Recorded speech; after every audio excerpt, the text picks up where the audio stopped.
ఈరోజు టాపిక్ ఏంటి అనేది ఎంతమందికి తెలుసు? చూసారా ఎవరైనా ఫ్లైర్? సిద్ధాంతాలు మరియు సిద్ధాంతము మరియు వేదాంతము, వాటి అర్థాలు, వాటి మీనింగ్ తెలుసుకోవడమే కాకుండా అవి ఎందుకోసం, వాటి అవసరం ఏమిటి, ఇంకా దానికి సంబంధించిన ఉపోద్ఘాతం, జస్ట్ ఇంట్రడక్షన్ మాత్రమే ఈరోజు మనం తెలుసుకుంటాం, అంతేనా? సో సిద్ధాంతము అంటే ఇంగ్లీష్లో డాక్ట్రిన్, అదే రీతిగా వేదాంతము అంటే థియాలజీ. ఏంటండి? సిద్ధాంతము అంటే డాక్ట్రిన్, వేదాంతము అంటే థియాలజీ. సో ఈ రెండింటికి అర్థాలు ఏమిటి, అసలు దీని ఆవశ్యకత క్రైస్తవ జీవితంలో, మనము సంఘంలో ఉంటున్నాం కనుక ఒక క్రైస్తవునిగా జీవిస్తున్నప్పుడు వీటి అవసరం మనకి ఎంతవరకు ఉన్నది అనేది ఒకసారి ఆలోచన చేయాలి. ఈరోజు ప్రపంచంలో కనుక మనం చూసినట్లయితే బైబిల్ అన్నవి కొన్ని వేల వెర్షన్స్ ఉన్నాయి కదా, ఎన్నో రకాలు. ఇప్పుడు తెలుగు అన్నది ఒక వెర్షన్. మొదటగా కేజేబీ అనేది గ్రీక్ అండ్ హీబ్రూ భాషల నుంచి తర్జుమా చేయబడిన తర్వాత ఇంకా ప్రపంచంలో అనేక భాషలు, వేల కొలది భాషలు, తమిళ్లో బైబిల్ ఉంది, తెలుగులో ఉంది, ఉర్దూలో ఉంది, హిందీలో ఉంది. సో ఈ రీతిగా అనేక వెర్షన్స్గా అనేక భాషల్లోకి భాషాంతరం అనేది చేయబడింది. ఆదిమ గ్రీకు మరియు హిబ్రూ భాషలు లేదా ఆరమిక్ లాంగ్వేజ్లో కూడా కలిగి ఉన్న ఈ బైబిల్ని అనేక భాషాంతరాలు, అనేక భాషలకు మార్చడం అయితే జరిగింది. అందులో భాగంగానే మనమందరము ఈ తెలుగు వెర్షన్ కూడా కలిగి ఉన్నాము కదా. సో ఈ తెలుగులో కూడా భాషాంతరం చేసేటప్పుడు కొన్ని అంశాలు ఖచ్చితంగా ఏమవుతాయంటే, కొన్ని పదాలు రాసేటప్పుడు మార్పులు చేర్పులు అనేవి అక్కడ కనబడతాయి. ఎగ్జాక్ట్గా దాని అర్థాన్ని కొన్నిసార్లు చూపలేదు. అది మన భాషనే కాదు, ఇంకా ఏ భాష అయినా సరే ఎగ్జాక్ట్గా భాషాంతరం ఏది కూడా చేయబడలేదు. ఈ రీతిగా ట్రాన్స్లేషన్స్ అనేవి రావటం వలన, అయితే మాస్టర్ గారు ఒక మాట చెప్పండి, ఒకవేళ ఇది భాషాంతరం చేయబడింది కాబట్టి ఇప్పుడు మనం చదువుతున్న ఈ యొక్క బైబిల్లో తప్పులు ఉన్నాయా అంటే సస్యమేర అందులో తప్పులు లేవు. వాటి అర్థాలు మార్చి రాసేటప్పుడు కొన్ని పదాలు అనేవి తారుమారు అవటం జరిగింది, కానీ దాని భావం కానీ దాని తాత్పర్యం కానీ దాని యొక్క వెనక ఉన్నటువంటి దేవుని సంగతులు ఏవైతే ఉన్నాయో వాటిలో మార్పు అయితే ఎంత మాత్రము లేదు. అయితే ఇటువంటి సమయంలో ఈరోజు నానాటికి ఏమవుతా ఉందంటే, తెలుగులో ఒక వెర్షన్ ఇస్తే బాగానే ఉంది. మనం అందరం బైబిల్ తిరిగేసి మొదటిగా చూస్తే ఆదిమ గ్రీకు హిబ్రూ భాషల నుంచి తర్జుమా చేయబడింది అనేది రాసి ఉంటుంది బైబిల్లో. మొదటిగా కనుక మీరు చూస్తే మనం వాడుతున్న బైబిల్ వెర్షన్స్ ఏంటి అంటే బిఎస్ఐ, అంతేనా, బైబిల్ సొసైటీ ఆఫ్ ఇండియా, వారు చేసినటువంటి తర్జుమా చేసినటువంటి గ్రంథాలని మనం అందరినీ కూడా వాడుతూ ఉన్నాం. అయితే అవి కాకుండా ఈరోజు నానాటికి సమాజంలో కొన్ని వేల తెలుగు బైబిల్లే మరలా వస్తూ ఉన్నాయి, కొన్ని వందల కొలది తెలుగు బైబిలే. అంటే దాన్ని సాధారణ తెలుగు భాష అని, సాధారణంగా వాడుక భాష అని. సో ఈ రీతిగా బైబిల్లో ఉన్న ముఖ్యమైన అర్థాన్ని మనకు మార్చుకుంటా పోతే అంటే మనుషులకు అర్థం కావడం కోసం వాళ్ళైతే దాన్ని వాడుక భాషలకు మార్చి ఉండవచ్చు. కానీ చాలామంది ముఖ్యమైనటువంటి ఆధారితమైనటువంటి ఇలాంటి గ్రంథాలను విడిచిపెట్టి వాడుక భాషలో ఉన్నటువంటి తాత్పర్యాలను, అర్థాలను తీసుకుంటే, వారికి ఒకవేళ సిద్ధాంతాలు తెలియకపోతే, వారు ఒకవేళ వేదాంత విద్య చేసి ఉండకపోతే ఈ వాడుక భాషలో ఉన్నటువంటి అర్థాలను తీసుకుని కనుక వారు బయటకు వచ్చి ఉపదేశం చేసినా, ఎవరికైనా బోధించినా, వాటిలో ఎక్కువగా మరి తప్పుడు సిద్ధాంతాలు, ఈరోజు ఎలాగైతే అబద్ధపు బోధలు ఏ రీతిగా అయితే వస్తూ ఉన్నాయో వారికి తెలియకుండానే ఎన్నో రకములైనటువంటి తప్పుడు సిద్ధాంతాలను, బోధలను ఈరోజు సంఘాల్లోనికి విడిచిపెడతా ఉన్నారు. అర్థమైందని చెప్పిన మాట. కాబట్టి ఈరోజు మనం కలిగి ఉన్న ఈ బిఎస్ఐ వెర్షన్ ఏదైతే ఉందో, ఈ తెలుగు బైబిల్ని ప్రామాణికంగా చేసుకుని కనుక మనం మాట్లాడితే దీన్ని బట్టి ఈరోజు డాక్ట్రిన్ అంటే ఏమిటి, థియాలజీ అంటే ఏమిటి, వీటి విషయాలు మనం ఈరోజు మాట్లాడుతూ ఉన్నాం. ఒకవేళ సిద్ధాంతము అంటే మరేమి కాదు, ఉపదేశము చేయుట. ఏంటది? ఉపదేశించుట, ఇన్స్ట్రక్షన్ అంటారు. మనం చెప్తుంది మొదటగా దేని గురించి? డాక్ట్రిన్ గురించి చెప్తా ఉన్నాం. డాక్ట్రిన్ అంటే సిద్ధాంతము. సిద్ధాంతము. డాక్ట్రిన్ అంటే సిద్ధాంతం. కనబడుతుందిగా? ఓకే, డాక్ట్రిన్ అంటే సిద్ధాంతము. మరి డాక్ట్రిన్ అంటే అర్థము ఏమిటి? ఇవి కేవలం సిద్ధాంతం తెలుగులో రాశాను. దాని అర్థం ఏమిటి అంటే ఇన్స్ట్రక్షన్. ఇంగ్లీష్లో ఇన్స్ట్రక్షన్ అంటారు, లేదా టీచింగ్ అనొచ్చు. ఏమంటారు? టీచింగ్. తెలుగులో కనుక చూస్తే వాటిని ఉపదేశించటం. ఉపదేశించడం. సో దీని కనుక మనం చూస్తే ఆధ్యాత్మికముగా బైబిల్ గ్రంథంలో ఉన్నటువంటి సిద్ధాంతాలను, ఆధ్యాత్మిక పరమైనటువంటి సూత్రాలను ఉన్నట్టుగా బోధించడమే డాక్ట్రిన్. ఆధ్యాత్మిక పరమైన సూత్రాలను ఉన్నట్టుగా బోధించటమే సిద్ధాంతము అనాలి తెలుగులో. మీకు అర్థమైందా? ఈ స్పిరిచువల్ థింగ్స్ ఏవైతే బైబిల్లో ఉన్నాయో ఉన్నట్టుగా బోధించడమే సిద్ధాంతం. అందుకే సిద్ధాంతము లేదా డాక్ట్రిన్ అనేది చాలా అవసరమని చెప్తూ ఉంటారు. చాలా ముఖ్యమైనది.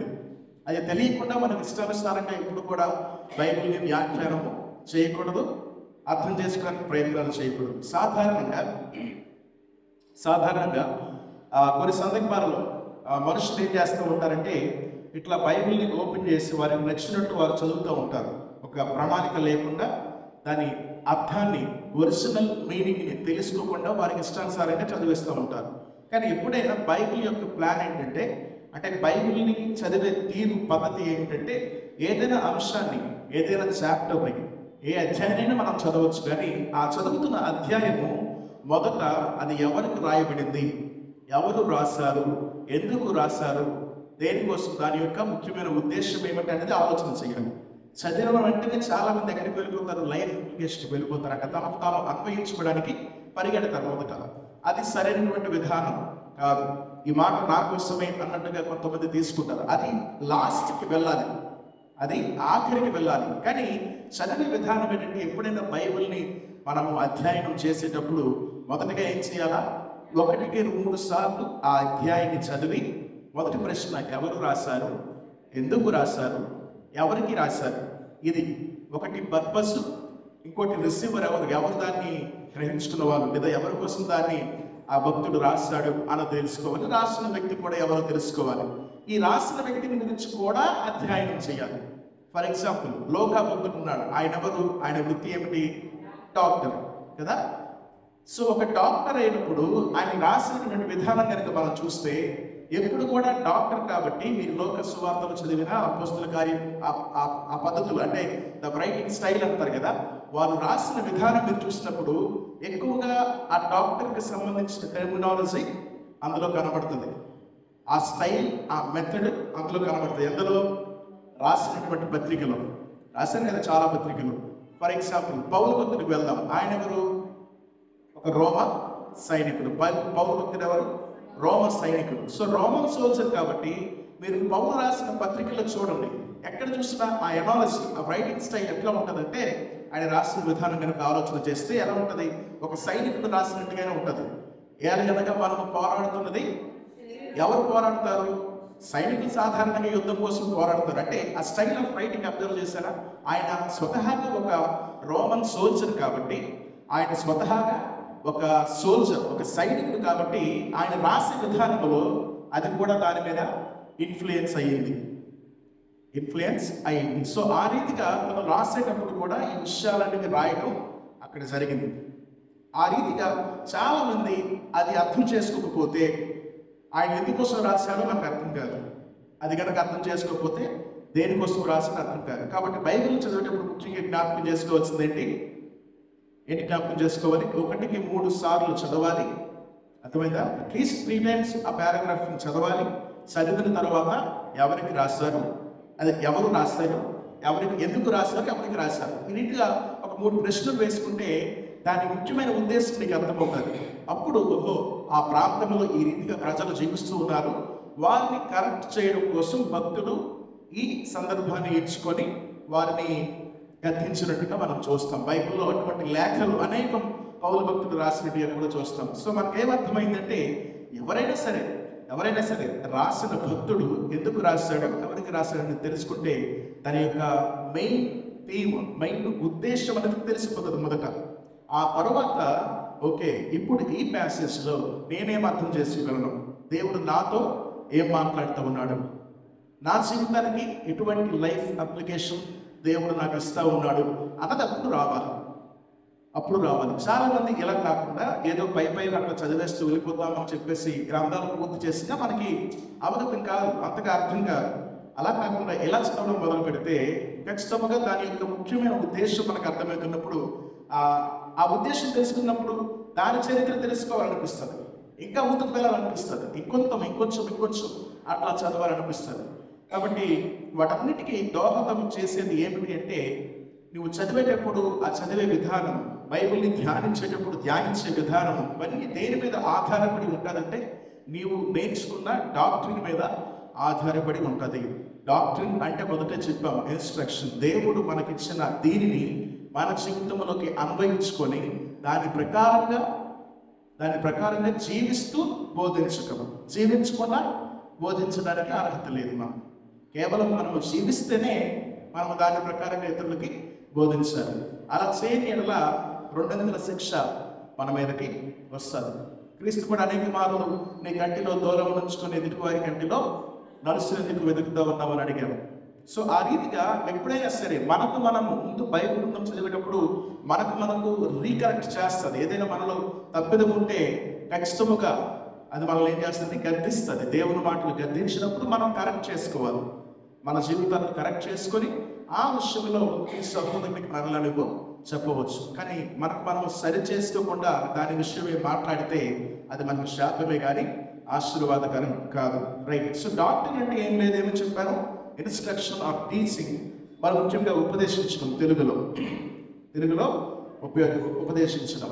ఇక తెలుగులో దాని యొక్క అర్థాన్ని కూడా మీకు చెప్పాను. ఆధ్యాత్మిక పరమైన సూత్రాలను ఉన్నట్లు బోధించడం, ఆధ్యాత్మికమైనటువంటి సూత్రాలను ఉన్నట్లు బోధించడాన్ని సిద్ధాంతము అంటారు. అయితే రెండవది చూస్తే దీనికి సంబంధించిన ఒక వర్స్ కూడా మీరు నోట్ డౌన్ చేసుకోండి. 1 తిమోతి 4:16 మీరు ఒక మాట ఉంటుంది. ఏమని ఉంటుందంటే, నిన్ను గూర్చియు నీ బోధన గూర్చియు జాగ్రత్త కలిగి ఉండుము, నీవిలాగున చేసి నిన్నును నీ బోధను వినువారిని రక్షించుకొందువు.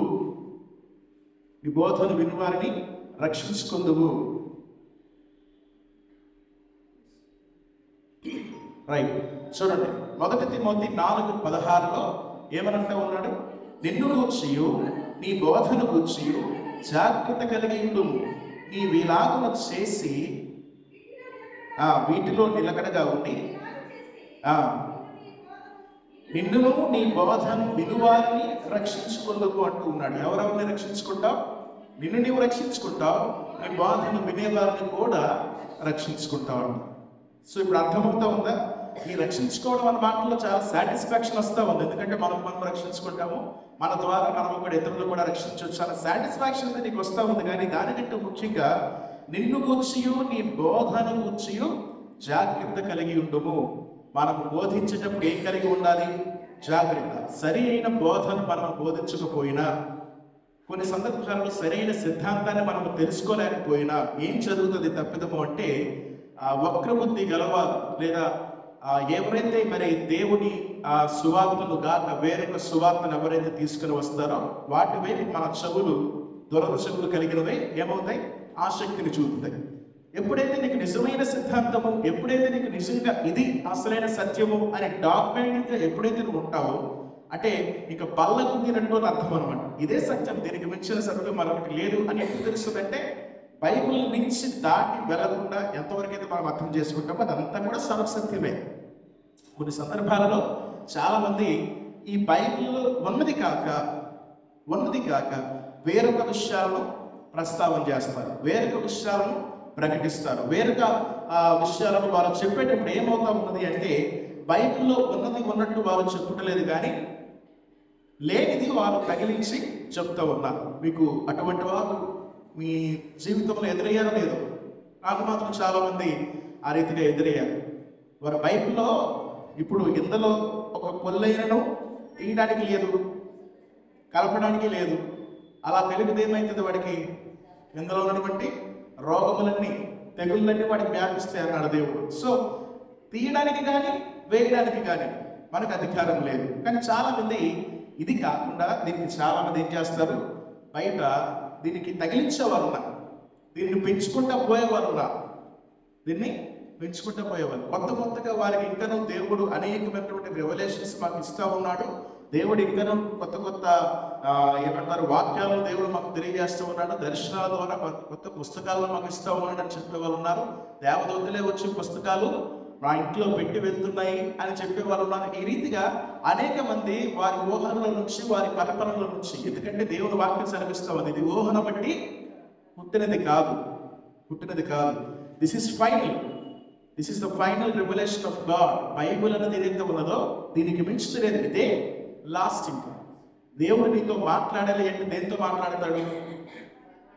దీని ద్వారా మాట్లాడతాడు. మనం చెప్పిన మాట దేవుడే చెప్తూ ఉన్నాడు. వాక్యమే దేవుడు. సో దేవుని వాక్యానికి మించి దాటి మనం ఎక్కడికి వెళ్ళకూడదు. కనుకనే నిన్ను గురించి, నీ బోధన గురించి జాగ్రత్తగా ఉండమని సెలవిచ్చాడు. రెండవదిగా చూస్తే డాక్టర్ని కాకుండా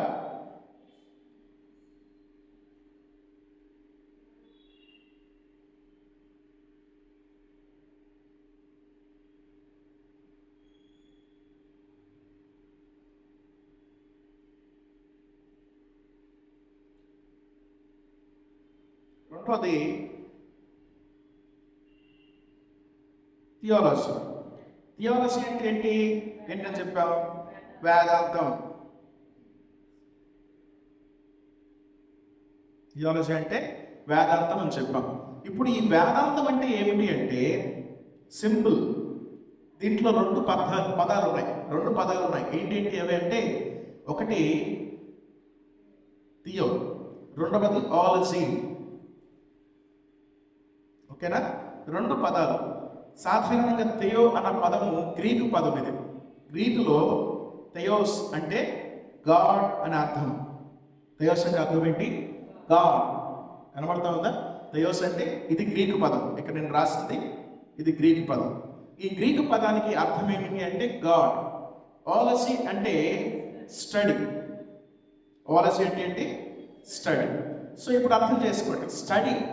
స్టడీ మనకి సామాజికంగా చూసుకుంటే, స్కూల్స్లో కనుక చూసుకుంటే సోషలాలజీ, అదే రీతిగా బయాలజీ, ఇంకా జువాలజీ, ఇట్లా చాలా వరకు ఆలజీలు ఉన్నాయి. అంటే అవన్నీ కూడా స్టడీ. జువాలజీ అంటే జంతు శాస్త్రం, జంతువుల గురించి చదివేదే zoology. So the same way theology అంటే, థియో అంటే ఏమని చెప్పాను? దేవుడు అని చెప్పాం, గాడ్ అని చెప్పాం. So study about God. Theology అంటే అర్థం ఏంటండి?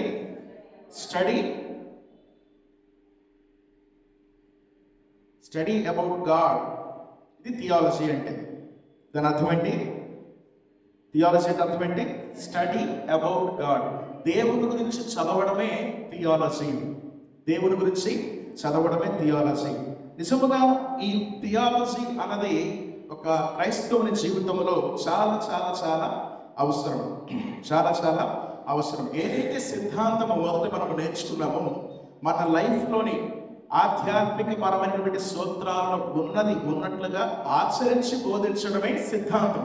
ఆ సిద్ధాంతాన్ని మరి ఇక్కడ థియాలజీలో లేదా దేవుని గురించి అధ్యయనం చేయడం ద్వారా అనేక విషయాలను ఇంకా మనము నేర్చుకొని నిజంగా మనము బ్రతకాలి సరిగా అంటే ఏమిటి? 3 ముఖ్యమైన విషయాలు. ఏంటని మొదలవుతాయి అంటే దేవుని చిత్తాన్ని తెలుసుకోవడము, ఆయనకి నచ్చినట్టుగా బ్రతకడము, వాటిని అన్వయించుకొని దేవుడు చెప్పినది మనం చేసినట్లయితే అదే దేవునికి ఇష్టమైన జీవితం. క్రైస్తవుల జీవితం అదే. అటువంటి వారిది పరలోక రాజ్యం కూడా ఆ రీతిగా బ్రతికితే. సో అది దేవుడు నియమించినటువంటి సూత్రాలుగా మనం చెప్పవచ్చు. ఇక్కడ ఈ థియాలజీ అన్నది దేవునికి వచ్చినటువంటి వాస్తవాలను అధ్యయనం చేయడమే మనం థియాలజీ అంటాం. దేవునికి వచ్చినటువంటి వాస్తవాలు, ఏదైతే దేవుడు నిజముగా ఉన్నాడా. ఈరోజు మీకు తెలుసో లేదో, చాలా మంది మరి థియాలజీ గురించి మాట్లాడేటప్పుడు దేవుడి గురించి మనమైతే చక్కగానే నేర్చుకుంటూ ఉన్నాం, మంచిది. దేవుడి గురించి ఒక స్టడీ అనేది చేస్తూ ఉన్నాం. అట్లా కాకుండా బయట ఎథీస్ట్స్ ఉంటారు కదా, అసలు దేవుడే లేరని నమ్మేవారు ఉంటారు. నాస్టిక్స్ ఉంటారు. నాస్టిక్స్ ఎవరు అంటే దేవుడు ఉన్నారని అంటారు, కానీ దేవుడు మనిషి ఎన్నటికీ చూడలేడు, కలవలేడు. మన కోసం దేవుడి లోకానికి రాడు. సో అటువంటి ఫెలోషిప్ అయితే ఏమీ లేదు. సో గ్నాస్టిక్స్ అంటే వాళ్ళు ఆ కాలంలో చాలా ఎక్కువగా ఉండేవారు. వాళ్ళ ఉద్దేశం ఏమిటి అంటే దేవుడు ఉన్నాడని నమ్ముతారు. గ్నాస్టిక్ అంటే నథింగ్ బట్ నాలెడ్జ్ అని అర్థం. ఎక్కువగా నాలెడ్జ్ కలిగినటువంటి వ్యక్తులు వాళ్ళు, చాలా ఎక్కువగా నాలెడ్జ్ కలిగినటువంటి వ్యక్తులు. సాధారణంగా మనుషులు ఎక్కువగా ఎవరైనా మాట్లాడితే, అనేక అంశాల గురించి వారు ప్రస్తావించి మాట్లాడితే వారికి ఎక్కువ జ్ఞానం ఉన్నది అని సాధారణంగా అనుకుంటాం. సో ఆ రీతిగానే ఈ గ్నాస్టిక్స్ అనే వాళ్ళు కూడా, అంటే జ్ఞానులు కూడా అటువంటి కోవకు చెందిన వారు విధంగా ఆనాటి కాలం నుంచి వస్తూ ఉన్నారు. క్రీస్తు ముందు కాలానికి, పుట్టిన కాలానికి ముందు కూడా జ్ఞానులు అని పిలువబడుతున్న వారు కూడా ఉన్నారు. సో గ్నాస్టిక్స్ అనేవారు ఆనాటి కాలంలో ఎక్కువగా ఉండేవారు. సో వారు గుంపు, వారికి చాలా ఎక్కువ తెలుసు, వారు మాత్రమే అటువంటి విషయానికి సమాధానం చెప్పగలరు, లేకపోతే వారికి చాలా ఎక్కువ ప్రత్యేకత ఇచ్చేవారు. సో అటువంటి గుంపు నేటికి కూడా లోకంలో ఉంది. దేవుడు ఉన్నాడని అంటారే కానీ నిజానికి దేవుడు ఎనటికి కూడా కలవలసిన పని లేదు. దేవుడు ఎనటికి కూడా మనుషులతో సహవాసం చేయడానికి రాడు. హి డజంట్ నీడ్ అన్నట్టుగా మాట్లాడతారు ఎవరు?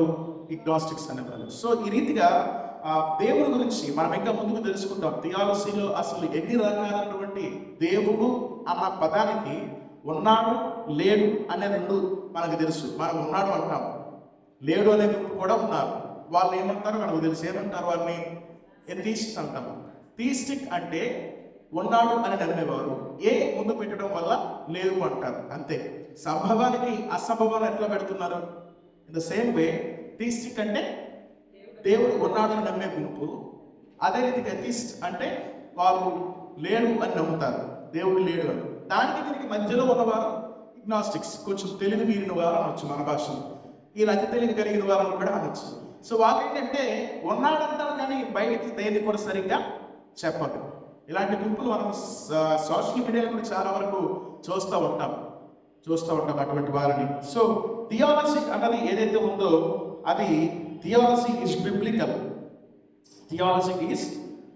మొదటిది రాసుకోవచ్చు, ఇంగ్లీష్లో రాసుకునేవారు. తెలుగులో కావాల్సిన వారు వేదాంతం అనేది బైబిల్ పరమైనది అని రాసుకోవచ్చు.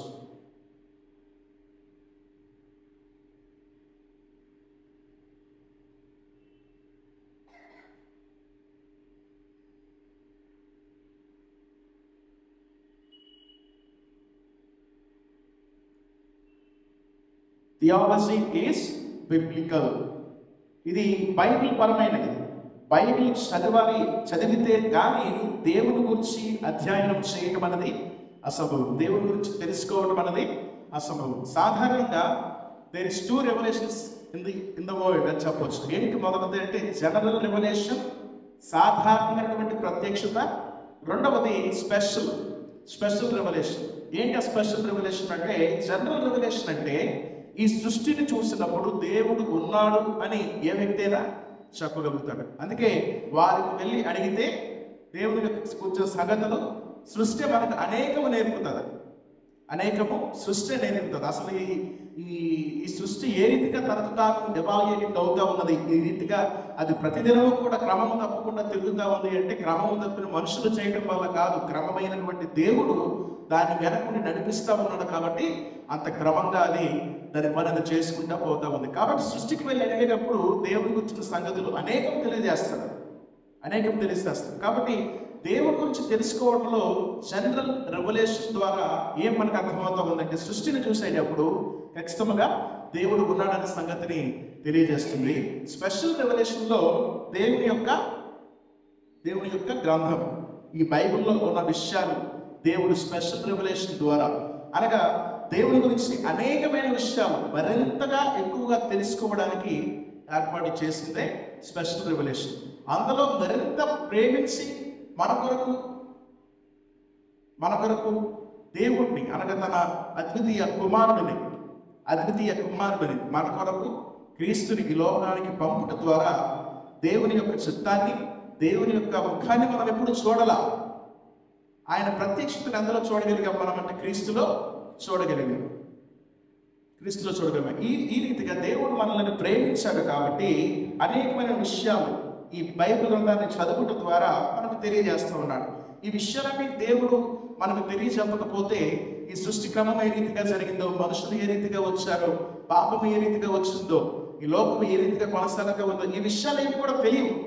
ఈ విషయాలు ఏవి కూడా బైబిల్ చెప్పి ఉండకపోతే, దేవుని గురించి ఇన్ని అంశాలను ఇది కనుక కేంద్రీకరించి ఉంచకపోతే, దేవుడు ఇటువంటి వాడా, దేవుని లక్షణాలు ఇటువంటివా, దేవుడు అంటే ఇటువంటి గుణగణాలు కలిగిన వాడై ఉండాలా, దేవుడు అంటే ఇంతటి ప్రేమమయుడా, ఇంతటి కరుణామయుడా, మన కోసం తన ప్రాణాన్ని కూడా ఇచ్చేసినంత స్నేహితుడా ఆయన అన్న విషయాలు మనకి ఎలా అర్థమయ్యాయంటే బైబిల్ని దేవుడు మనకి ఇచ్చుట ద్వారా. So this is special revolution. And ఆయన గ్రేస్ ఏంటి అంటే, ఆయన కృప ఏమిటంటే ఆఖరికి తన కుమారుడిని కూడా మన కొరకు ఈ లోకానికి ఇచ్చేశాడు. సో ఆయన మనల్ని ఎంతగానో ప్రేమిస్తూ ఉన్నాడు అని చెప్పడంలో ఎటువంటి సందేహం అయితే లేదు. కాబట్టి ఆయన వాక్యాన్ని ప్రేమించే వారందరినీ కూడా, వారందరి కుటుంబాలను కూడా దేవుడు ఖచ్చితంగా ఆశీర్వదిస్తాడు. So theology is biblical. రెండవది, theology is systematic. Theology is systematic. Systematic అంటే లేఖనము అన్నది క్రమమైనది. లేఖనము ఆధారంగా క్రమబద్ధంగా మనం థియాలజీని స్టడీ చేస్తాం. సో థియాలజీ అన్నది బిబ్లికల్, ఇది బైబిల్ ఆధారితమైనది. అదే రీతిగా ఇది ఒక క్రమమైనది. లేఖనాన్ని ఆధారం చేసుకొని మనము దీన్ని అర్థం చేసుకోవాలి. అదే రీతిగా థియాలజీ ఈజ్ రెవలెంట్ అంటే వేదాంతము ఒకదానికొకటి సంబంధం కలిగి ఉంటుంది. ఒకదానికొకటి సంబంధం కలిగి ఉంటుంది. Theology is relevant. Theology is relevant. ఒకదానికొకటి సంబంధం కలిగి ఉంది.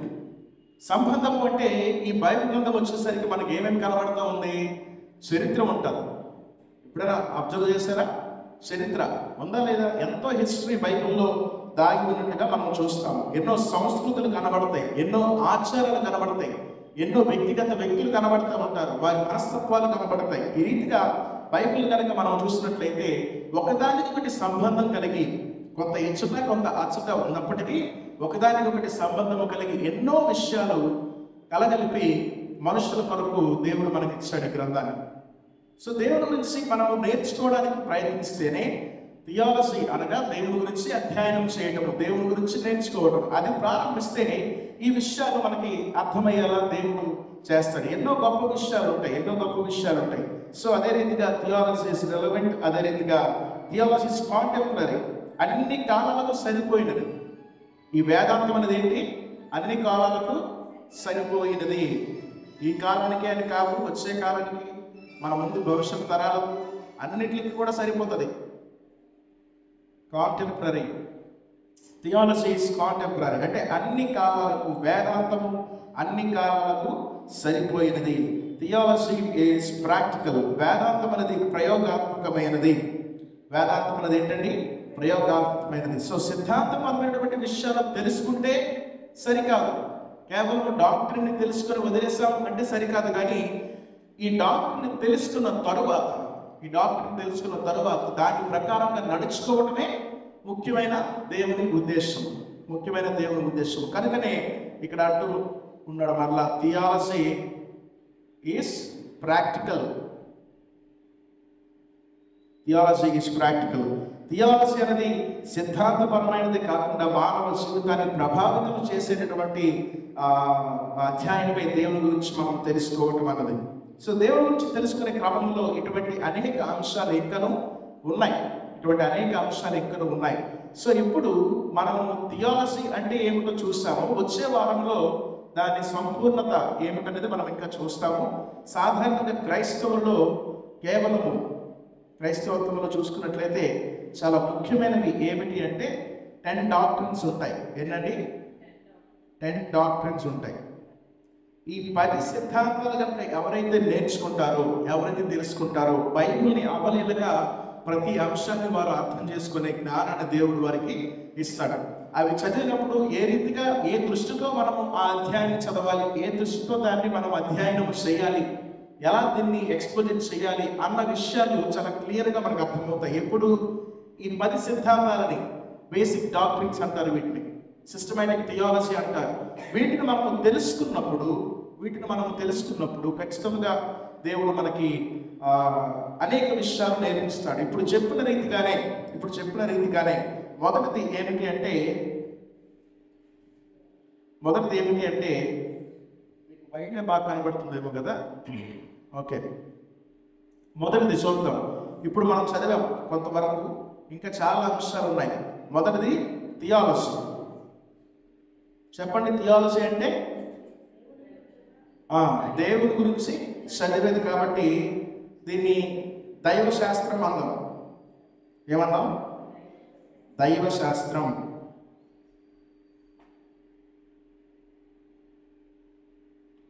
ఇక రెండవది చూద్దాం.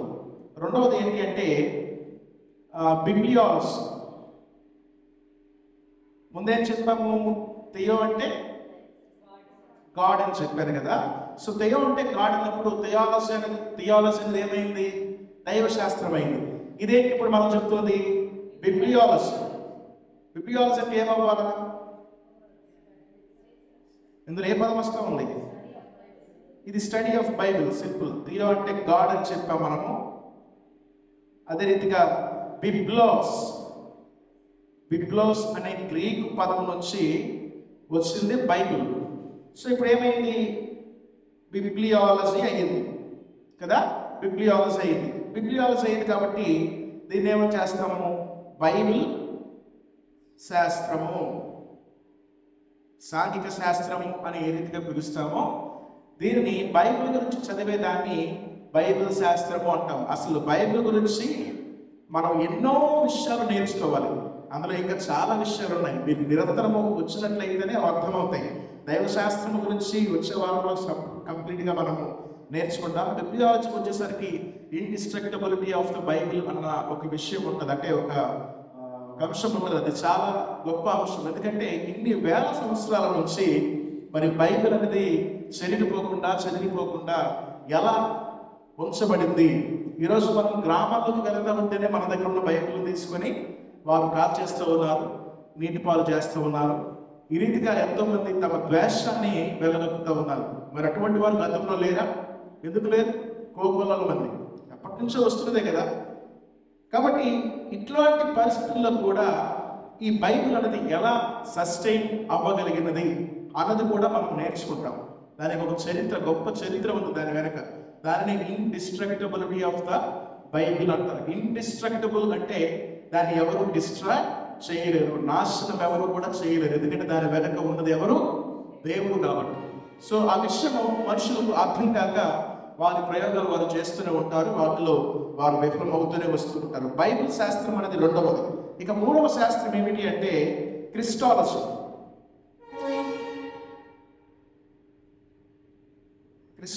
మూడవ శాస్త్రం ఏంటి? క్రిస్టాలజీ అంటే అమలు ఏం కనబడుతుంది? మొదట క్రైస్ట్ కదా. సో అది క్రిస్టోస్ అనేటువంటి ఒక గ్రీకు పదం నుంచి క్రిస్టాలజీ వచ్చింది మనకి. ఇది కూడా గ్రీక్ పదమే. ఈ గ్రీక్ పదముల నుంచే మనకి క్రిస్టోస్ అనగా క్రైస్ట్, జీసస్ క్రైస్ట్ అన్నాం కదా. క్రైస్ట్ అన్న పదం అనేది క్రిస్టోస్ అనే గ్రీక్ లాంగ్వేజ్ నుంచి వచ్చింది. So study about Christ. దీన్ని ఏమంటాం ఇప్పుడు తెలుగులో? క్రీస్తు శాస్త్రము అంటాం. మీకు అర్థమవుతుంది కదా. థియాలజీ అంటే థెయో అనేటటువంటి గ్రీకు పదం నుంచి వచ్చింది. థెయాస్ అంటే గాడ్ అని అర్థం. కాబట్టి దాన్ని దైవశాస్త్రం అన్నాం. Study about God. బిబ్లియాలజీ అంటే స్టడీ అబౌట్ బైబిల్. క్రిస్టాలజీ అంటే study about Christ, Jesus Christ. So అది. సో మూడోది ఓకే. నాలుగోది చూసినట్లయితే మనకి న్యూమటాలజీ. నాలుగోది ఏమిటి? న్యూమటాలజీ అంటే న్యూమా అనగా స్పిరిట్. ఏంటంటే న్యూమా అంటే స్పిరిట్. న్యూమా అనే గ్రీకు పదము నుంచి ఏమొచ్చింది?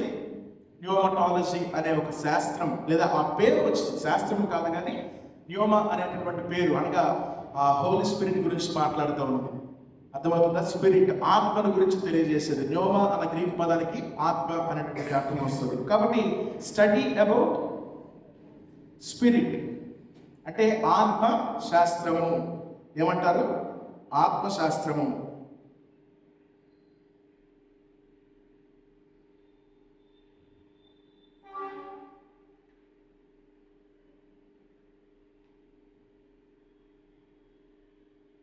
ఆత్మశాస్త్రము. ఇంకా చూసుకుంటా పోతే 5వది 10 డాక్టరీస్ అని చెప్పాను కదా, 5వది చూడండి, ఏంజియాలజీ. ఏమంటాము? పేరులోనే ఉంది, ఏమని? ఏంజల్స్. ఏంజల్స్ గురించి కూడా చదివే శాస్త్రాన్ని ఏమంటాము? దేవదూతల లేదా దూతల శాస్త్రం. దూతల శాస్త్రము. సో బైబిల్లో ఇన్ని రకాల శాస్త్రాలు ఉన్నాయి. ఇన్ని విషయాల గురించి మనం నేర్చుకోవాల్సిన వారమై ఉన్నాం. ఎందుకంటే ఏంజియాలజీ అన్నది అసలు ఎటువంటి దేవదూతలు ఉన్నారు, ఎన్ని రకాల దేవదూతలు ఉన్నారు, మనల్ని గార్డియన్స్ గా ఉంటున్న దేవదూతలు, దేవుడు వారిని మనకు కాపుదలుగా ఉంచాడు. మరి వారు చేస్తున్న పని ఏమిటి, ఇప్పుడు వారు ఏం చేస్తూ ఉన్నారు, భవిష్యత్తులో వారు ఏం చేస్తారు, గతంలో వారు ఏం చేశారు, భవిష్యత్తులో ఏ దూతలు యుద్ధం చేస్తాయి, భవిష్యత్తులో వారితో మనం ఎలా ఉంటాము, మనము ఆత్మ సముద్రమైన మన పరిస్థితి ఏమిటి, ఇవన్నీ విషయాలు ఈ ఏంజియాలజీ అనే సబ్జెక్ట్ చదివినప్పుడు మనకి అర్థమవుతాయి. ఏంజియాస్ అనేటువంటి గ్రీక్ పదం నుంచి ఈ ఏంజియాలజీ అనే సబ్జెక్ట్ కూడా వచ్చింది, దూతల శాస్త్రం గురించి. దాని గురించి కూడా మనం చదువుతాం. ఇంకా 6వది చూస్తే ఆంథ్రోపాలజీ.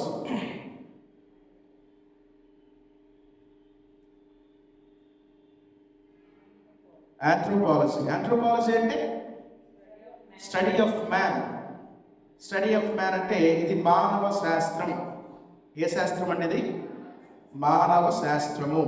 స్టడీ ఆఫ్ మ్యాన్, మనుషు గురించి. మనం అందరం మనిషి పుట్టికే పుట్టాక, మరి మనిషి పుట్టిక పుట్టినప్పుడు మనుషుల గురించి మనం తెలుసుకోకపోతే ఎట్లా? మన గురించి మనం తెలుసుకోవాలి కదా. మనుషులు ఏ రీతిగా ఉద్భవించారో దానికి సంబంధించిన అనేక విషయాలు మనము తెలుసుకోవాలి. ఈరోజు మీరు నేను దేవుని ద్వారా పుట్టాము, మేము దేవుని ద్వారా వచ్చాము అంటున్నారు, బాగానే ఉంది. దేవుడు ఎవరెవరు తయారు చేశాడు? మొదట ఆడమ్ అండ్ ఈవ్ని తయారు చేశాడు, ఆదాముని అవ్వని తయారు చేశాడు. నిన్ను నన్ను ఎవరు చేశారు? మరి మనం పాటలు పాడినప్పుడు కానీ ఏదైనా చెప్పేటప్పుడు దేవుడే మనం తయారు చేశాడనే సింపుల్గా చెప్పేస్తాం. ఇట్ డజంట్, అంత సింపుల్ కాదు. మనం చెప్పేసి అంత సింపుల్ అయితే కాదు. దాని డిఫెండ్ అనేది మనం ఇవ్వగలగాలి. నీవు నమ్మిన సిద్ధాంతాన్ని, నువ్వు నమ్మినటువంటి విధానాన్ని నువ్వేం చేయగలగాలి? డిఫెండ్ చేసుకోగలగాలి. అప్పుడే నిజంగా పరిపక్వతలకు వచ్చిన వాడు అవుతావు. లేదంటే దానికి అర్థం లేదు. ఒక వ్యక్తి వచ్చి, ఎవడమ్మా చెప్పండి నీకు, నువ్వు దేవుడి నుంచి, దేవుడే నిన్నేమైనా మట్టితో చేశాడా, మీ అమ్మా నాన్నలను కావలేదా, ఏమని సమాధానం చెప్తావు? సో దానికి కూడా ఒక థియరీ ఉంటుంది, దానికి కూడా ఒక శాస్త్రం ఉన్నది. మానవ శాస్త్రం అనేది చదివినప్పుడు మనకు ఏమర్థం అవుతుంది అంటే, మనుషులు ఏ రీతిగా వచ్చారు, మనుషుల గురించి ఆలోచన చేసేటప్పుడు దేవుడు ఖచ్చితంగా పిక్చర్లోకి వస్తాడు. దేవుడే మనుషులను తయారు చేసేది. క్రైస్తవులు మనం నమ్ముతాము, ముస్లింలు కూడా నమ్ముతారు, చాలా మంది హిందువులు కూడా నమ్ముతారు. కానీ వీటన్నిటికీ బీట్అవుట్ చేస్తూ పక్క నుంచి మనక సైన్స్ కూడా మనల్ని ఇప్పుడు కూడా వ్యతిరేకిస్తూ ఉంటుంది. మనుషులు ఆ రీతిగా పుట్టలేదు, కోతి నుంచి పుట్టారనో, మరొక నుంచి పుట్టాడనో, చిన్న స్పీసెస్ నుంచి, చిన్న కణాల నుంచి ఈ రీతిగా సృష్టి అంతా కూడా ఉత్పన్నమైంది అని చెప్పి చాలా వరకు థియరీస్ అనేది చెప్తారు. సృష్టి గురించి బిగ్ బ్యాంగ్ థియరీ ఏ రీతిగా చెప్పారో అదే రీతిగా ఒక సింగిల్ సెల్ నుంచి మనిషి ఈ రీతిగా కోతి నుంచి మానవుడిగా వచ్చాడని డార్విన్ చెప్పాడు. డార్విన్ అనే ఒక సిద్ధాంతాన్ని తను తీసుకొచ్చాడు. ఆ సిద్ధాంతాన్ని ఎవల్యూషన్ థియరీ అంటారు. ఏమంటారు? ఎవల్యూషన్ థియరీ అంటే దాన్ని పరిణామక్రమ సిద్ధాంతం అని తెలుగులో అంటారు. సో మనిషి ఒక చిన్న కణం అంటే పుట్టిందంట. ఆ కణం ఎక్కడి నుంచి పుట్టిందో తెలియదు, కానీ ఆ సింగిల్ సెల్ నుంచి అలా రెప్టైల్స్, ఇంకా ముందుకు పోతే ఇంకా చాలా వరకు దానికి ఒక ఆర్డర్ ఉంటుంది. అది మీకు తెలియజేస్తాను మనం సబ్జెక్టులకు వెళ్ళేటప్పుడు. ఆ రీతిగా కోతి నుంచి మనిషి వచ్చాడని చెప్పి చాలా సులువుగా అంటూ ఉంటారు. దాన్ని ఆఖరిగా డార్విన్ కూడా ఒప్పుకోలేదు. నేను చేసిన స్టేట్మెంట్ రాంగ్ స్టేట్మెంట్ అని తను కూడా ఒప్పుకోవడం జరిగింది. కానీ ఏదైనప్పటికీ స్టిల్ దాన్ని నమ్మేవారు లోకంలో ఉంటూనే ఉన్నారు. ఎథిస్టులందరూ దేవుడు లేడు అని నమ్మే ప్రతి ఒక్కరు కూడా సైన్స్నే ఆబ్వియస్గా నమ్ముతారు. అనుకోకుండా జరిగినదే ఈ సృష్టి, దీనికి ఒక ఉద్దేశం లేదు, దేర్ ఇస్ నో పర్పస్. నీ జీవితంలో ఒక పర్పస్ లేకుండా జీవించలేనప్పుడు ఈ మనుషులందరూ, ఈ సకల సృష్టి అంతా కూడా వితౌట్ పర్పస్ ఎగ్జిస్ట్ అయింది అంటే అది చాలా యూజ్లెస్ థాట్ అని చెప్పాలి. కానీ ఈరోజు పాపం ఈ దేవుడు లేడు అని నమ్మే వాళ్ళందరూ కూడా ఏమంటారంటే ఇది యాదృచ్ఛికంగా, ఇట్స్ అన్ యాక్సిడెంట్ అంటారు కొంతమంది. ఈ ప్రపంచము ఈ రీతిగా ఉత్పన్నం కావడానికి, మనుషులు పుట్టడానికి ఇదంతా యాదృచ్ఛికంగా జరిగిపోయింది. ఆ రీతిగా జరిగిందంతే కాకపోతే దీని వెనక దేర్ ఇస్ నో పర్పస్. దేవుడు ఉన్నాడు, దేవుడు ఒక ప్రణాళిక కలిగి మనల్ని తయారు చేశాడు, దేవుడు ఒక ప్రణాళిక కలిగి ఈ లోకానికి వచ్చాడు, మరణించాడు, చనిపోయాడు, రక్తానికి ఖర్చు, ఇవన్నీ వాళ్ళకి సంబంధం లేదు. ఎందుకంటే వారిలో అటువంటి అంత పరిపక్వత లేదు అని చెప్పాలి. దేవుడు లేడని ఎవరు అంటారు? బుద్ధిహీనుడు దేవుడు లేడని కలుగుతాడు. దేవుడు చెప్తున్న మాట ఎవరంటారు? ఫూల్ అని తెలుగు ఇంగ్లీష్ బైబిల్లో రాసుకుంటారు. యు ఆర్ ఎ ఫూల్ అని అనండి ఈసారి. అలా అనాలంటే మీకు కూడా దమ్ము ఉండాలి, ఎందుకంటే మరి మీరు డిఫెండ్ చేసుకోగలగాలి. అలా ఫూల్ అని నన్ను ఎందుకు అంటున్నావు? నీకు అంత సబ్జెక్ట్ ఉందా అంటే ఉంది, కాబట్టి ఇదిగో ఇది ఆధారం, దీనికి ఏమైనా సమాధానం చెప్తామని అడిగే ధైర్యం కూడా, అంత సబ్జెక్ట్ కూడా మనం నేర్చుకోవాలి. సో యాంథ్రోపాలజీలో మానవ శాస్త్రం గురించి ఇంకా చాలా అంశాలు అందులో కేంద్రీకరించి ఉంటాయి, చాలా అంశాలు. సో వాటి గురించి కూడా నేర్చుకుందాం. 7వదిగా చూస్తే హమాథియాలజీ. ఏమంటారు?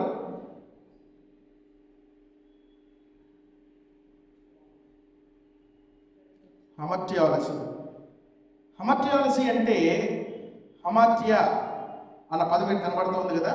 హమాథియా అనే పదము గ్రీకు పదం. ఈ హమాథియా అనే పదానికి అర్థము పాపము. ఏంటి? సిన్. ఇంగ్లీష్లో సిన్, పాపము అన్న అర్థము హమాథియా అనే పదానికి వస్తుంది. ఇది గ్రీకు పదంలో నుంచి తీసుకోబడింది. కాబట్టి దీన్ని ఏ శాస్త్రం అంటాము? పాప శాస్త్రము అంటాం. ఏమంటామంటే పాప శాస్త్రము. సో పాపము గురించి కూడా తెలుసుకోవాలి కదా. పాపము ఎవరి వల్ల వచ్చింది ఈ లోకానికి? ఎవరి వల్ల? మానవుని వల్ల. ఎవరు మానవుడు అంటే మొదటి ఆదాము ద్వారా, ఒకే మనుషుల ద్వారా పాపము అందరికీ సంప్రాప్తమైందని దేవుని వాక్యం సెలవిస్తుంది. ఎవరి ద్వారా? ఒకరి ద్వారా. సో ఒకరి ద్వారా వచ్చింది. మరి ఒకరి ద్వారా వచ్చినది ఎంతమందికి ఎందుకు సంప్రాప్తమైంది అన్నదానికి మీరేమైనా ఆన్సర్ ఇస్తారు?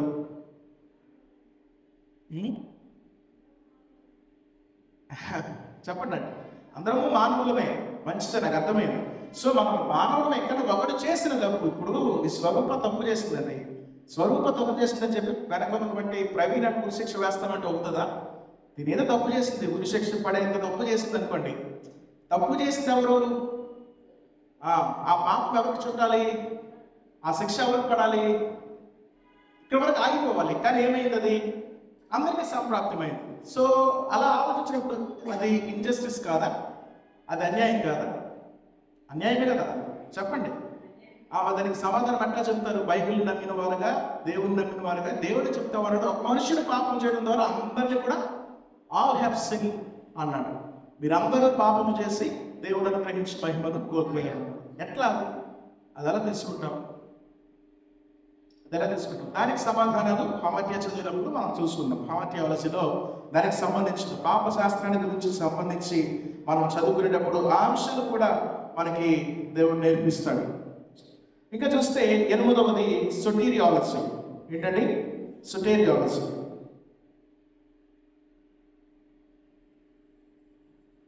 సొటేర్ అన్న పదం నుంచి అనగా సాల్వేషన్. సొటేర్ అంటే ఏమిటండి? సాల్వేషన్, రక్షణ. ఈ పదము నుంచి వచ్చింది. సో ఇది స్టడీ ఆఫ్ సాల్వేషన్, రక్షణ గురించి. కనుక రక్షణ శాస్త్రం. ఏ శాస్త్రం ఇది? రక్షణ శాస్త్రము. రక్షణ ఏ రీతిగా వచ్చిందో కూడా మనకు అవసరమే. ఇప్పుడు మీరు నిజంగా ఇంటెలెక్చువల్ అయితే, నిజంగా బైబిల్ దేవుని జ్ఞానం వరకు ఉంటే మీకు ఇక్కడ సమాధానం వచ్చేయాలి. కొంతవరకు హాఫ్ ఆఫ్ ది ఆన్సర్ ముందు అడిగిన ప్రశ్నకి మీకు ఇక్కడ దొరికిపోతుంది. ఏంటది? చెప్పండి అమ్మా. అట్లా కాదు, ఇంకా మనము ఒక వ్యక్తి చేసిన పాపము అందరికి ఇచ్చాడు. మరి దేవుడు ఒక్కడే కదా. మరి ఆయన ఒక్కడే మరణించినప్పుడు మీరందరూ ఎలా రక్షించబడతారు? లాజిక్ ఉంది కదా. ఇప్పుడు మీరు అందరూ రక్షించబడడానికి సంబరపడిపోతున్నారు. నాకు కావాలి రక్షణ, దేవుని ఎదుగు వచ్చేస్తూ ఉంటారు. మరి అలాంటప్పుడు ఎక్కడైతే ఆ ప్రశ్న రాదు మనకి. అదేంటది? పాపం ఆయన ఒక్కడే కదా. ఇప్పుడు అలాంటప్పుడు ఆయన పాపానికి ఆయన శిక్ష పడ్డాడు, ఆయన తెచ్చుకున్నాడు, ఆయన వరకే రక్షించబడాలి. కానీ మనమందరికీ ఎలా ఆపాదించేస్తాం? మరి నీ తప్పులు నువ్వే కదా శిక్ష పొందాలి. మరి అక్కడ లాజిక్ ఆలోచించాలి కదా. అందుకనే ఆయన కడపటి ఆదాం అయినాడు. మొదటి ఆదాం ఏం చేశాడు? తప్పు చేస్తే అందరికీ దేవుడు శిక్ష విధించాడేమో, ఆయన ద్వారా అందరికీ వచ్చిందేమో. ఎందుకంటే దేవుడు ఇచ్చిన ఆజ్ఞను మీరినాడు ఆదాము. ఎంత అనుకున్నా కాదనుకున్నా మన తాతలు ముత్తాతలు ముందుకు వెళ్తే ఎవరు కనబడతారు? ఆఖరికి ఆదాము దగ్గరికి పోవాలి. అందరం కూడా ఒక తండ్రి ఒక తల్లి నుంచి వచ్చిన బిడ్డలమే. కనుక దేవుని బిడ్డలుగా సహోదర భావం కలిగి మనం అందరం కూడా జీవిస్తాం, కుటుంబంగా జీవిస్తాం. దానికి గల కారణాలు అవి. సో ఇది ఇంకా విపులంగా మనం ఆ శాస్త్రాన్ని చదివినప్పుడు అర్థం చేసుకుంటాం. దేవుని యొక్క ప్రణాళిక, ఈ రక్షణలో దేవుని ప్రణాళిక ఎంత ఉందో కూడా మనం తెలుసుకోవాలి. దేవుని ప్రణాళిక ఎంత ఉందో కూడా తెలుసుకోవాలి. 66 మొత్తము సంబంధించిన పుస్తకాలలో 39 పుస్తకాలలో ఓల్డ్ టెస్టమెంట్ ఏదైతే ఉందో, ధర్మశాస్త్రం ఏదైతే ఉందో, వాటిలో క్రీస్తుని కూర్చున్న ప్రస్తావన ఎక్కడైనా ఉందా చెప్పండి? క్రీస్తుని కూర్చున్న ప్రస్తావన, యేసుక్రీస్తుని కూర్చున్న ప్రస్తావన 39 గ్రంథాల్లో ఉందా? ఉంది కదా. ప్రతి గ్రంథంలో ఉంది క్రీస్తు గురించి. ప్రతి పుస్తకంలో కూడా మనకు కనబడుతుంది. 39 పుస్తకాల్లో ప్రతి గ్రంథంలో కూడా క్రీస్తునికి సంబంధించిన ఏదో ఒక అంశం అనేది మనకి కనబడుతుంది, మనం ఆ రీతిగా చదవగలిగితే. సో దాని గురించి ఒక రక్షణ ప్రణాళిక అన్నది దేవుడు ఆదిలోనే వేశాడు. బైబిల్ అంతటికి మొట్టమొదటి ప్రవచనం ఏమిటి అంటే ఏం చెప్తారు? ఇదివరకు నేను చాలా సందర్భాల్లో చెప్పాను, గుర్తుకు వాళ్ళు చెప్పాడు. ఆదికాండము భాగమై, ఆదికాండం 3వ అధ్యాయము 15వ వచనం. ఇదివరకు నేను చాలా సందర్భాలు చెప్పాను. మా చర్చలో కూడా వాక్యం చెప్పినప్పుడే కాదు, బైబిల్ స్టడీలో నేర్చుకున్నప్పుడు కూడా చెప్పాను. మొట్టమొదటి ప్రవచనం ఏది బైబిల్లో? ఆదికాండము 3వ అధ్యాయము 15వ వచనం. చదవండి ఒకసారి. మరియు నీకును స్త్రీకిని నీ సంతానమును ఆమె సంతానమునకు వైరము కలుగజేసేదని. చాలు. అక్కడ మీరు చూస్తే నీ సంతానానికి అని పాపుతో, అంటే సర్వ సంతానం గురించి మాట్లాడుతూ ఆమె సంతానానికి అంటూ ఉన్నాడు. ఒకే ఒక్క దగ్గర స్త్రీ సంతానం అన్న ప్రస్తావన బైబిల్ అంతట్లో మనకు కనబడుతుంది. అది ఎక్కడ అంటే యేసుక్రీస్తుని యొక్క చరిత్రలో చూసినప్పుడు మాత్రమే. మిగతా అన్ని సందర్భాల్లో, గత వాక్యాలు కూడా మనం విన్నాం, అన్ని సందర్భాల్లో పురుషుడి గురించే మాట్లాడుతూ ఉంటుంది తప్ప ఎక్కడ కూడా స్త్రీ సంతానం అన్న ప్రస్తావన రాదు. పురుషుడి ప్రవేశం లేకుండా పరిశుద్ధాత్మ వలన మరి కన్యకకు జన్మించాడు కనుకనే క్రీస్తుకి స్త్రీ సంతానముగా అది పిలువబడింది. అది కూడా 315లోనే. అంటే క్రీస్తు వస్తాడని కానీ యెషయా భక్తుడు 700 సంవత్సరాల క్రితమే చెప్పాడు క్రీస్తు గురించి, అనేక విషయాలు చెప్పాడు. కానీ ఇది ఆది కాలంలోనే, ఆదికాండము 3వ అధ్యాయం అంటే సృష్టి ఆరంభంలోనే క్రీస్తును కూర్చున్నటువంటి సూచనలు కనబడ్డాయి. అంటే దేవుడు భవిష్యత్తు పెరిగిన దేవుడే కాదా? అప్పుడే రక్షణ ప్రణాళిక సిద్ధం చేసిన వాడా కాదా? మనుషులు పాపంలో పడతారు, మనుషులు పాపం చేస్తారు, వారి పాపం నుంచి వారిని ఎవరు కూడా విడిపించలేరు. ఖచ్చితంగా దేవుడు తన కుమారుడిని ఈ లోకానికి పంపాలి. ఆ స్త్రీ సంతానముగా పిలువబడిన ఆ క్రీస్తు సంతానము, క్రీస్తు అన్నది, ఆ క్రీస్తు ఈ లోకానికి ఆమె ద్వారా రావాలని దేవుని చిత్తమై ఉన్నది. మనుషులకు రక్షణను ఇవ్వాలి అన్నది ఆయన చిత్తములో ఉన్నది. కాబట్టి మొదటిలోనే, ఆదిలోనే ఆ ప్రస్తావన కూడా మనం చూస్తూ ఉన్నాం. ఇది రక్షణ ప్రణాళిక. ఇది ఏ ప్రణాళిక? రక్షణ ప్రణాళిక. రక్షణలో ముగ్గురి పాత్ర కూడా ఉన్నది. త్రియేక దేవుని యొక్క పాత్ర ఉన్నది. త్రియేక దేవుని పాత్ర ఉన్నది. ఇంకా చూద్దాం 9లో చూస్తే ఎక్లీషియాలజీ.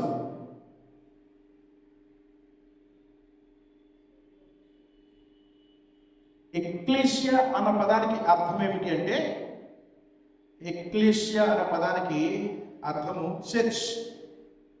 అదొక గ్రీక్ పదం. ఆ పదం నుంచి వచ్చిందే సంఘము, సంఘ చరిత్ర. తెలుగులో ఏమిటి? సంఘ శాస్త్రం. దీంట్లో మనకి ఏం తెలుస్తూ ఉంటుంది అంటే, నిజానికి ఈ రోజు ఇలా సంఘముగా కూడి మనం అనేక విషయాలు తెలుసుకోవడానికి కానీ ఈ ఆలోచన చేస్తూ ఉండాలంటే ఇవన్నీ మనకి ఎవరు నేర్పిస్తారు? ఈ సంఘ చరిత్ర. సంఘము, ఆదిమ సంఘము ఏ రీతిగా ఉండేది? ఆదిమ సంఘములో అపోస్తులుడే ఉండేవారు.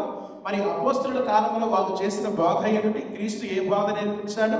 ఆ సంఘం ఆ బోధను పట్టుకొని ఎలా వెళ్ళింది? ఎన్ని ప్రదేశాలకు వెళ్ళింది? 12 మంది శిష్యులు ఏ రీతిగా మరి 12 వేరు ప్రాంతాలకు వెళ్ళారా? వాళ్ళు అందరూ సువార్తకు వెళ్ళారా? లేదా సంఘం ఎక్కడెక్కడ ప్రారంభమైంది? ఎవరెవరు ఏ స్థలంలో సంఘాన్ని ప్రారంభించిన సంఘాలు ఈనాటికి ఎంతమంది? సుమారు 800 కోట్ల మంది ప్రపంచ జనాభాలో ఎన్ని ప్రాంతాలకి, ఎన్ని దేశాలకు క్రైస్తవం వెళ్ళడానికి గల కారణాలు ఏమిటి అన్నది మనం ఎక్కడ తెలుసుకుంటాము? చర్చ్ హిస్టరీలో తెలుసుకుంటాం. Early church history, medieval church history, మధ్యకాలంలో క్రీస్తు సంఘము సంబంధించిన విషయాలన్నీ కూడా మనం తెలుసుకుంటాము. మోడర్న్ చర్చ్ హిస్టరీ కూడా అందులో వస్తుంది. మోడర్న్ చర్చ్ హిస్టరీ అంటే 20th సెంచరీలో, అంటే ఇప్పుడు మనమున్న సెంచరీలో గత కాలంలో 100 సంవత్సరాలు కానీ 200 సంవత్సరాలు కానీ ఏదైతే జరుగుతూ ఉందో ఈ క్రమాన్ని అంతటిని కూడా మనం తెలుసుకుంటాం. ఆ రీతిగా మనం ఏ రీతిగా సంఘ కాలంలోనికి వచ్చామో, ఈ పరిస్థితులు ఏ రీతిగా వచ్చాయో అన్న అంశాలను కూడా మనము తెలుసుకోవచ్చు. ఇంకా ఆఖరిగా చూస్తే 10వది చాలా మోస్ట్ ఇంపార్టెంట్, మన జీవితాల్లో ఇంకా మన గత్యంతరం ఏమిటో తేల్చేది, మన జీవితాలు, మన పరిస్థితి, మన అంతిమ గమనం ఏంటో తేల్చేది ఈ సబ్జెక్టే. ఎస్కటాస్ అన్న గ్రీక్ పదం నుంచి ఎస్కటాలజీ వచ్చింది. ఎస్కటాస్ అంటే లాస్ట్ థింగ్స్, ఆఖరివి, చివరివి అని అర్థం. అంటే యుగాంత శాస్త్రము అని దీనికి పేరు. యుగానికి అంతము, యుగాంత శాస్త్రము, లాస్ట్ థింగ్స్. అంతిమ కాలములో సంఘం, సంఘ చరిత్ర అసలు ఏమిటి అనేది ఈ ఎస్కటాలజీలోనే ఉంటుంది. ఏది మిస్ కాకూడదు. ఎస్కటాలజీ అన్నిటికంటే చాలా ప్రామినెంట్, చాలా చాలా అవసరమైనది. ఎందుకంటే మనం చూడాల్సింది మన జీవితంలో ఇంకా మిగిలింది ఏంటి, యుగాలకు ఎట్లా కాబోతుందో, మన గమనం ఎట్లా ఉండబోతుందో, మన ఫైనల్ స్టేజ్ ఎలా ఉండబోతుందో ఏంటి అనేది. ఈరోజు సంఘ కాలంలో మనం ఉన్నాం. చాలా మంది ఇది రక్షణ కృపకాలం అనే ఒక పాట పాడుతూ ఉంటారు. నేను చాలాసార్లు పాడాను అనుకోండి. ఇది రక్షణ కృప కాలం అంటారు. అంటే ఇది రక్షించబడడానికి దేవుడు ఇచ్చినటువంటి ఒక గ్రేస్ పీరియడ్, కృపాకాలము అంటారు. బట్ నేనంటాను కృపాకాలము అనకంటే దీనిని సంఘకాలము అనడము మంచిది. ఎందుకంటే కృపాకాలము, దేవుని కృప ఎప్పుడు ఉంది, అప్పుడు కూడా ఉంది. ఆది కాలం నుంచి కూడా దేవుని కృప ఉంది. ఆయన కృప లేకుండానే 40 సంవత్సరాలు వాళ్ళ బట్టలు చెప్పుకోకుండా, వాళ్ళకి కాలు పెట్టుకుని చెప్పులు అరిగిపోకుండా దేవుడు నడిపించాడా? మరి అది ఎంత కృప? అది కృపే కదా. ఆయన కృప వారి ఎడలో ఉంది కాబట్టి దేవుడు వాడిని నడిపించాడు. సో అటువంటి పరిస్థితులు ఉన్నాయి. అయితే ఇప్పుడు ఎస్కటాలజీ అన్న విషయానికి వస్తే, దేవుడు తను ఏర్పరచుకున్నటువంటి జనాంగం ఎవరు? ఇశ్రాయేలీయులు. ఇశ్రాయేలీయులు దేవుడు వారిని ఏర్పరచుకోవటము, ఈ లోకానికి అందరి కొరకు రావటము, మనందరి కోసం చనిపోవటము, ఆ తర్వాత యుగాంతానికి సంబంధించి ఏదైతే విషయాలు ఉన్నాయో వాటిని తెలియచేయటము, వీటన్నిటికి సంబంధించిన అంశాలన్నీ కూడా డానియేల్ గ్రంథములో మనకి 70 వీక్స్ అని ఒక సబ్జెక్ట్ ఉంటుంది. దాన్ని కూడా మనం ఇక్కడ తెలుసుకుంటాం. నేను ఇప్పుడు ఇదివరకు సంఘంలో చాలాసార్లు దీన్ని ప్రస్తావన చేశాను. దానియేలు 70 వారముల గురించి ఎవరైనా తెలుసుకుంటే వారికి బైబిల్ అంతా అర్థమైనట్టే, దేవుని రక్షణ ప్రణాళిక అంతా అర్థమైనట్టే. కేవలం బైబిల్ అంతా కూడా ఆ 70 వారముల్లోనే దేవుడు ఉంచాడు అని చెప్పొచ్చు. అంటే ఈ సృష్టి ఎలా వచ్చింది, ఎలా పోతుంది, తర్వాత ఏంటి పరిస్థితి అన్నది అక్కడ మనం చూడవచ్చు ఒక విధంగా చెప్పాలంటే. సో అంతటి దేవుని యొక్క రక్షణ ప్రణాళిక, ముఖ్యంగా దేవుని యొక్క రక్షణ ప్రణాళికను ఆ 70 వారాల్లో మనం చూడవచ్చు. అది కూడా ఇక్కడే వస్తుంది. రెవల్యూషన్ చాప్టర్స్, అదే రీతిగా దానియేలు గ్రంథంలో ఉన్నటువంటి అన్ని చాప్టర్స్ కూడా మనం ఈ ఎస్కటాలజీలోనే మనం చూస్తాం. అయితే ఇప్పుడు ఈ ఎస్కటాలజీలో ఎట్లాంటి ఇంట్రెస్టింగ్ టాపిక్స్ ఉన్నాయో ఒకసారి మీకు చెప్పి నేను ముగిస్తాను. ఎస్కటాలజీ అంటే ఇప్పుడు ప్రజెంట్ నడుస్తున్నది ఏ కాలం అని చెప్పాను? సంఘకాలం. సంఘం ఇప్పుడు ఉన్నది. ఇంకా మనతో పాటు ఎవరున్నారు? ఇశ్రాయేలీయులు ఉన్నారు. క్రీస్తు దేవుడుగా వారు ఇంకను నమ్మరు. యేసుక్రీస్తే దేవుడని వారు ఇంకను నమ్మరు. వారి మెస్సియా కొరకు వారు ఆ రీతిగా వెయిట్ చేస్తూనే ఉంటారు. యూదులు కాబట్టి వారికి ఉన్నటువంటి ఆరోగ్యం అట్లాంటిది. అందుకే దేవుడు కూడా ఏమని చెప్పాడు? వారి గురించి ప్రార్థన చేయమన్నాడు. ఇశ్రాయేలు గురించి మనం ప్రార్థన చేస్తే మనం ఆశీర్వదించబడతామని దేవుడు సెలవిస్తూ ఉన్నాడు. కాబట్టి ఆ ఆశీర్వాదం కొరకైనా మనం ఎవరి గురించి చేయాలి? ఇశ్రాయేలు గురించి ప్రార్థన అయితే మనం చేస్తున్న ప్రతిసారి జ్ఞాపకం చేసుకోవాలి. ఎందుకంటే దేవుడు ఎన్నుకున్న ప్రజలు కాబట్టి. రాబోతున్నటువంటి కాలంలో ఎండ్ టైమ్స్లో ఏం జరగబోతూ ఉన్నది అంటే, సంఘము మొదట ఏమవుతుంది? ఎత్తబడుతుంది. సంఘము ఎలా ఎత్తబడుతుంది అన్న విషయాలు కూడా మనం నేర్చుకోవాలి. చాలా సందర్భాల్లో ఎవరినైనా మనం బరి చేసేటప్పుడు ఈ విషయాలు చదువుతూ ఉంటాం కదా. కాబట్టి అన్నిలు వలె తెలియకుండా మాకు ఇష్టం లేదు, ఈ విషయాలు మీకు తెలియజేస్తూ ఉన్నాం. మొదట మృతులు వేస్తారు, తర్వాత సజీవుడిగా మనం కూడా లేపబడతాం. ఇవన్నీ మాటలు మనం చదివాం. సో అది దేనికి సంబంధించినటువంటి అంశాలు?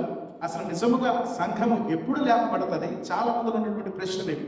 సంఘము ముందు ఎత్తబడుతుందా, మధ్యలో ఎత్తబడుతుందా, ఆఖరిగా ఎత్తబడుతుందా? దేనికి మధ్య, ముందు, ఆఖరి అని చెప్పారంటే 7 ఏళ్ల మహాశ్రమలు ఉంటాయి. 7 ఏళ్ల కాలము మహాశ్రమలు ఉంటాయి. ఇప్పుడు నువ్వు ఎదుర్కొంటున్నవన్నీ కూడా ట్రిబులేషన్స్, కానీ గ్రేట్ ట్రిబులేషన్స్ కాదు. ఇప్పుడు మనం ఎదుర్కొంటున్నవన్నీ కూడా ఏంటంటే శ్రమలు మనకు కూడా ఉన్నాయి. అక్కడక్కడికి వెళితే దేవుడు అక్కడక్కడ మరి దేవుని పేరుగా మిమ్మల్ని హింసించేవారు అనేకులు అన్నాడు కాబట్టి ఆయన పేరు మనం ఎక్కడికి వెళ్ళినా కొన్ని సందర్భాలలో మనకి కొన్ని శ్రమలు ఎదురవుతాయి. ఇవన్నీ కూడా శ్రమలు మాత్రమే, మహాశ్రమలు అయితే కాదు. మహాశ్రమల కాలము అలా ఉండదు, దాని లెక్క వేరే ఉండదు. ఎందుకంటే దేవుడు చెప్పాడు కదా మహాశ్రమల కాలం గురించి. ఆయన స్పెసిఫిక్గా మెన్షన్ చేశాడంటే ఆ కాలంలో శ్రమలు చాలా విపరీతముగా ఉంటాయి. దేవుడు ఒక మాట మనకు సెలవించాడు, ఏమని? సాధారణంగా మనుషులకు సంభవించే శ్రమలు తప్ప మరి ఎక్కువగా ఇవ్వను. ఒకవేళ ఇచ్చినా దాన్ని తప్పించుకున్న మార్గమును కూడా దేవుడే ఉంచాడంట. అంటే దాని అర్థం ఏంటి? మహాశ్రమల గురించి అక్కడ ప్రస్తావన లేదు, మహాశ్రమల గురించి ప్రస్తావన లేదు. అయితే ఈ సంఘము మహాశ్రమల కాలానికి ముందు ఎత్తబడుతుందా, మహాశ్రమల కాలానికి మధ్యలో ఎత్తబడుతుందా, మహాశ్రమల కాలం అయిపోయిన తరువాత ఎత్తబడుతుందా? సో మేజర్గా సంఘం ముందే దేవుని ఎదుట చేరుతుంది అని చాలా మంది విశ్వసిస్తూ ఉంటారు. సంఘము మహాశ్రమల కాలంలో ఉండదు, శ్రమకాలం కంటే ముందే ఎత్తబడి అదే 7 ఏళ్ళు ఇక్కడ మహాశ్రమలైతే అదే 7 ఏళ్ళు మహావిందులో పైన మధ్యాకాశంలో దేవునితో సంఘము ఉంటుంది అన్నది కొందరు విశ్వసిస్తారు. కొందరు, అందరు కాదు, కొందరు. మరికొందరు అంటారు మొదట 3.5 సంవత్సరాలు, 7 సంవత్సరాలు ఉంటాయి. 7 సంవత్సరాలలో ఫస్ట్ 3.5 years, సెకండ్ 3.5 years అని 2 భాగాలుగా దాన్ని విభజించి మొదటి 3.5 సంవత్సరాలు అయిన తర్వాత, 7 సంవత్సరాలు 3.5 అంటే సగమే కదా, మొదటి 3.5 సంవత్సరాలు అయిన తర్వాత సంఘము ఎత్తబడుతుంది అని మరి కొంతమంది. అలా కాదు, ఈ శ్రమలన్నీ అనుభవించి ఎవడైతే నిలబడతాడో వాటిని దేవుడు పైకి తీసుకుంటాడనేవారు ఆఖరి గుంపు, మరొక గుంపు కూడా ఉంది. మరి ఇందులో ఏది నిజం, ఏది ముందు ఏది వెనక అన్నది బైబిల్ని ఆధారంగా చేసుకొని బైబిల్లో ఎంతవరకు చెప్పబడిందో అంతవరకు మాత్రమే మనం తెలుసుకుంటాం. There are many extra biblical facts. దేవుడు ఇచ్చిన ఈ గ్రంథము కాకుండా బయట ఎక్స్ట్రా బిబ్లికల్ అంటే గ్రంథానికి మించి కొన్ని ఆధారాలు ఉండవచ్చు. కొన్ని వాటికి ఆనాటి కాలం నుంచి విశ్వసిస్తున్న విశ్వాసాలు కావచ్చు, లేదా కొంతమంది పెద్దవారు చెప్పింది కావచ్చు, క్రీస్తుతో ఆనాటి కాలం నుంచి ఉన్నవారు వారు చెప్పిన విషయాలు అలా క్యారీ అవుట్ అవ్వచ్చు నేటి కాలానికి. కానీ అవన్నీ కూడా బైబిల్లో పొందుపరచబడలేదు అంటే మనం దాని గురించి ఎక్కువగా ఆలోచన చేయకూడదు, అంతకు మించి ఎక్కువగా ఆలోచన కూడా చేయకూడదు. ఎంత ఎక్కువగా, అందుకే దేవుడు వాక్యం ప్రతి సమయానికి సరిపోతుంది అంటారు. ఎక్కువగా అధికగా జ్ఞానమై ఉండకము అంటాడు దేవుడే కదా. ఎక్కువగా జ్ఞానం సంపాదించుకుని ఏమైపోతాము, పిచ్చి వాళ్ళం అయిపోతుంది. చాలా మందిని అక్కడ మనం చూసాం, ఎక్కువగా చదివేయడం వల్ల కూడా వారి యొక్క మైండ్ అనేది పోతుంది కదా. సో అలా చాలా మంది లోకంలో ఉన్నారు. మరి వాటి గురించి దేవుడు మనుషులకు సంబంధించిన ప్రతి అంశాన్ని బైబిల్లో పొందుపరిచాడు. ఎక్కువగా జ్ఞానమై ఉండకమంటాడు. అదే రీతిగా ఒకవేళ ఎక్కువగా మాట్లాడినా అవును గారి మానవుడా నీవెవడు అంటాడు. నేనే కదా నేను చేసింది, రూపించిన వాడి అంటే నేను నిన్ను రూపించాను, నువ్వు రూపింపబడిన దాన్ని నీవు తిరిగి వచ్చినను అడుగుతా ఉన్నాను. You are a created being, I creator అంటాడు దేవుడు. నేను సృష్టించిన వాడిని, నీకు అంత సీన్ లేదమ్మా, సైడ్కి వెళ్ళాడుకో అంటాడు. అంటే సాధారణంగా దేవుని యొక్క ఆ రీతిగా మనకు కనబడుతుంది. సో దేవుడికి ప్రశ్నించడానికి అధికారం లేదు కొన్ని అంశాల వరకు వచ్చేసరికి. మరికొన్ని అంశాలు అంటే ప్రిన్సిపల్స్గా తీసుకోవాలి, బిబ్లికల్ ప్రిన్సిపల్స్గా మనం తీసుకోవాలి.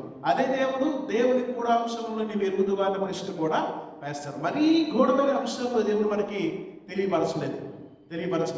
ఇవన్నీ మనకు తెలిసిపోవాలి. నాకు అలా కుదరదండి, నువ్వేం చెప్పినా నాకు అనవసరం, నాకు ఏంటో నాకు ఏదో తేలిపోవాలి, నేను బయటికి వెళ్తా, ముందుకు వెళ్తా, ఎక్కడికైనా వెళ్తా, నాకు ఆ విషయం తేలిపోవాలంటే ఒకటే ఒక సమాధానం, మనం చచ్చిపోవాలి. మనం చనిపోయామనుకోండి దేవుడి దగ్గరికి వెళ్తాము, సమస్తాన్ని దేవుడే మనకు అర్థమయ్యేలా చేస్తాడు. ఎందుకంటే అంతవరకు మరీ గోడాంశాలు కొంతమంది లోకంలో ఉన్నారు. వారు ఆ రీతిగా ఏదో సామెత ఉంటుంది, గుడ్డు మీద ఏదో రాగుతూ ఉంటారు అంటారు కదా బయట. సో అలా ఆ రీతిగా ఉన్న అంశాలను లేని అంశాలను లేకపోయినా, దేవుడు దాని గురించి ప్రస్తావించకపోయినా అక్కడ ఏదో ఉంది, అక్కడ ఏదో ఉంది, బీటింగ్ బుష్ అన్నట్టు అక్కడ ఏదో ఉందని చెప్పి దాన్ని తెలుసుకోవాలి అని, లాగాలి అని చెప్పి చాలా ప్రయత్నం చేస్తూ ఉంటారు. కానీ దేవుడు దాన్ని మరుగుపరిస్తే ఎవరు దాన్ని తెరవలేడు. అది దేవుని గూఢ అంశం. సో అటువంటి అంశాలు వచ్చేటప్పుడు మనం ఎక్కువగా తలలు పట్టుకోవాల్సిన పని లేదు. నీకు ఎంతవరకు దేవుడు పరిశుద్ధాత్మ దేవుడి సహాయంతో అర్థమయ్యేలా చేస్తాడో దట్స్ ఆల్, అంతవరకు అర్థం చేసుకొని విడిచిపెట్టేయాలి. అప్పుడు అది మనకు ఆశీర్వాదకరం, శాపంగా మారదు.